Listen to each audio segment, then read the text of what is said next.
আসসালামু আলাইকুম। আজকে সিলেটের একটা ফুড রিভিউ ভিডিও শেয়ার করব এবং সিলেটের নামি দামি হোটেলে খেতে গিয়ে কি অভিজ্ঞতার সম্মুখীন হয়েছি সেটাও আমি শেয়ার করব। আজকে এখানে যে খাবারগুলো দেখা যাচ্ছে এটা হচ্ছে সিলেটের হোটেল পানশিনের খাবার এবং আমরা সিলেটে এই হোটেলেই উঠেছিলাম। কি খেয়েছিলাম আগে দেখে নেই। এখানে কি আছে আমার একটু বলেন। এটা ডাল ভর্তা, শুটকি ভুনা, বেগুন ভর্তা, শুটকি ভর্তা, ডাল ভর্তা, এটা শাক, আর এটা হচ্ছে শিম ভাজি।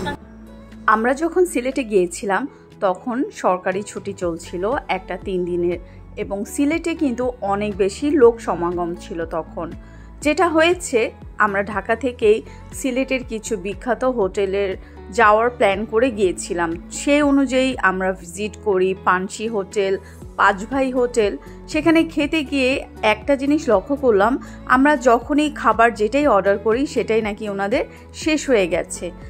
কয়েকবার ভিজিট করার পর ওনাদের এই চালাকিটা ধরতে পেরেছিলাম। এই টাইপের সরকারি ছুটি কিংবা অনেক বেশি ভিজিটর যখন আসে তখন ওনারা ফিক্সড কিছু মেনুই রান্না করে। মেনুতে শো করা সবগুলো খাবার কিন্তু ওনারা রান্না করে না, ওনারা সেটাই তোমাকে সার্ভ করবে যেটা ওনারা আজকে রান্না করেছে। ঘুরিয়ে ফিরিয়ে একই মেনু বারবার সবাইকে খেতে দিবে। বিশেষ করে সবচেয়ে বেশি হতাশ হয়েছি সিলেটের বিখ্যাত পানশি হোটেলে গিয়ে। যখনই যেটা অর্ডার দিয়েছি সেটাই ওনাদের কাছে অ্যাভেলেবল না থাকার ব্যাপারটা ভালো লাগেনি। তারপর আসছি আমি এখন হোটেল পানশিনের ব্যাপারে। পানশিন হোটেলেই আমরা স্টে করেছিলাম এবং ওদের যেই হোটেলটা আছে খাবারের হোটেল, সেখানেই আমরা বেশ কয়েকদিন খাবার খেয়েছিলাম। আমরা যেই ভর্তার পাশাপাশি আলাদা যে মেনুগুলো এখানে দেখালাম, বিফ, মাটন, চিকেন, সবগুলো অনেক টেস্টি ছিল। ওদের দইগুলোও খেতে মজা ছিল, চাও অনেক ভালো ছিল।